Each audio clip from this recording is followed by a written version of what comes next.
Today we saw quarterback Zach Wilson of the New York Jets go down with a bad-looking knee injury that would ultimately end up with him being ruled out for the remainder of the game. Now there has been speculation on the injury, but as of right now, sources are saying that the belief is a PCL injury to his knee, and although he is due to get some more testing, that he is most likely going to miss some time. Now on the actual play that Wilson was injured on, we saw that he was being hit by Matt Judon, and as he was being pulled to the turf, it looked like that point of that right knee just went right into the ground. This type of a mechanism of injury is actually very risky for the PCL, and since some people may not be too familiar as to why this is particularly risky and the anatomy of the PCL and its functions, I'm gonna go ahead and focus on that with this video. Welcome, sports fans. For those of you who aren't familiar with me, my name is Nick Gallo and I'm a doctor of physical therapy. And with my channel, I take a look at sports injuries and I try to explain them so that they are a little bit easier to understand.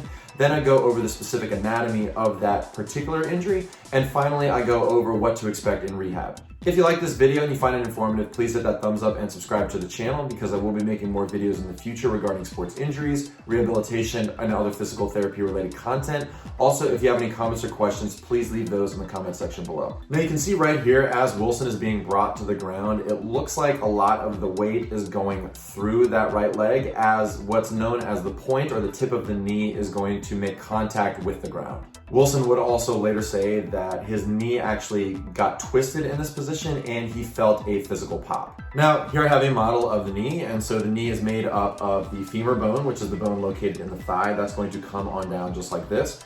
And the two bones in the lower leg, the tibia, which is the bone we often associate with as the shin, that's going to come up just like this. And here is the fibula as well. Now, there are four ligaments that contribute to overall stability of the knee, and they are the anterior cruciate ligament, or the ACL for short, located right in through here. Then as we go to the medial or the inside portion of the knee, this is the medial collateral ligament, or the MCL for short. On the outside or lateral portion, this is the LCL, or the lateral collateral ligament. And finally back here, we see that we have the PCL, or the posterior cruciate ligament.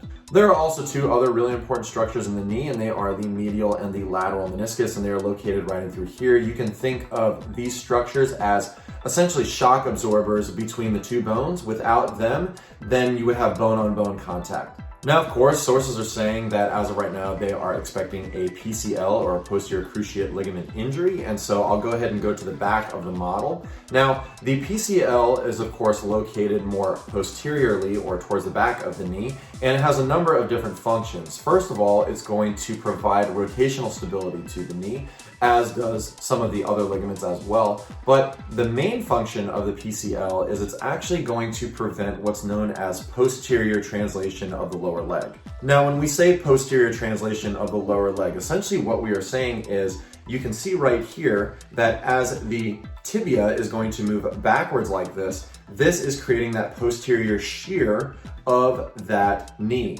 Now, as I do this, you can kind of see here that it's making that PCL very taut as it does this. So the PCL is going to check this motion. Now, when a person gets too much of a shearing force, or it is so great that the PCL can no longer check that motion, this is when you're going to get a PCL injury. Now, a very common mechanism to injure the PCL actually occurs in car accidents. This is when a person is sitting and they are in the driver's seat or the front passenger seat like this.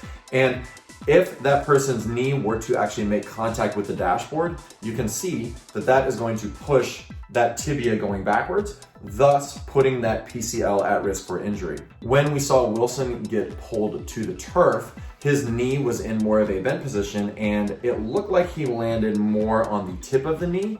And if he did this with a great enough force and it actually made contact a little bit lower on the tibia, that is going to drive that tibia backwards, creating that posterior shear. Thus, that's why that's currently believed that he is dealing with a PCL injury. Now, there is a grading system for these PCL injuries, and that is grades 1, 2, and 3. In a grade 1 PCL injury, this is when a person is going to get stretching of that PCL, but there's not going to be any tearing. In a grade 2, this is when you're going to get some stretching and partial tearing of the ligament. And finally, in a grade 3, this is when you get a full rupture of the PCL. Now, when we're talking about a grade 1, this is more of a minor injury. This is when a person at most may may get microscopic tearing of the PCL. Usually it's just an abnormally stretched ligament, but you do have on occasion microscopic tears. If this occurs, usually this will not affect a person's ability to bear weight. In a grade 2 PCL injury, this is considered more of a moderate injury, and because you do get significant partial tearing of the PCL, this is when the knee starts to get a little bit more unstable, and periodically a person usually will expect that leg to give out when bearing weight. Finally, in the grade 3 PCL injury, this of course is when, once again, the person is dealing with a full rupture. And usually in this case, the knee is extremely unstable and a person really has a hard time of bearing weight. And because it takes so much force to tear that PCL, usually this is accompanied by other ligament tears. Wilson actually provided some commentary as to how he was currently feeling, and he said something along the lines of, as of right now, the pain isn't really there, but he knows that something is off and he's feeling like that knee is a little bit unstable. So as of right now, based on his subjective reports, it's sounding like he's dealing with at least a grade 2 PCL injury, but of course he's going to have that MRI tomorrow that's going to confirm that. Now, there actually are a couple of tests that we can do clinically to determine whether or not we believe someone has a PCL injury. The first one is known as a posterior drawer test. This is when a person is going to lie with their knee slightly bent just like this. And what we're going to do is we are going to provide a posterior shear on that tibia, and we're going to compare this to the non-injured side. And essentially what we're doing is we are feeling to see if a person has any laxity. Another test that we can do in this position, where a person is lying on their back with the knee bent to about 90 degrees, this is something known as a posterior sag test. Essentially what we're doing here is we are not manipulating the lower leg at all, but we are comparing from side to side to see if the injured side essentially sags further back than the non-injured side.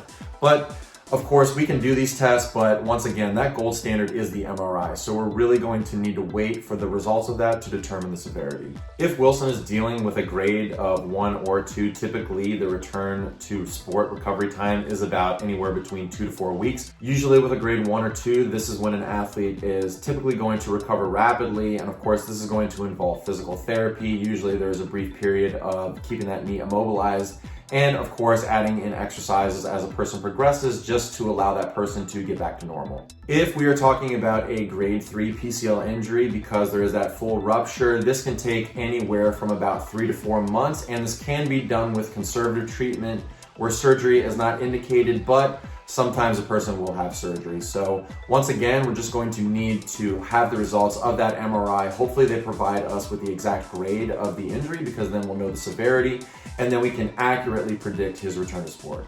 If I happen to hear any updates regarding Zach Wilson's case, I'll be sure to update everybody in the comment section. And of course, if you happen to hear something as well and you want to update everybody, feel free to post it. And that's it as of right now regarding Zach Wilson's most recent knee injury. I really wish him the best of luck moving forward. I enjoyed watching him at BYU. Thought he was a great player. But unfortunately, as of right now, it looks like he will miss some time, and we're just going to need to wait and see how severe it is to predict that.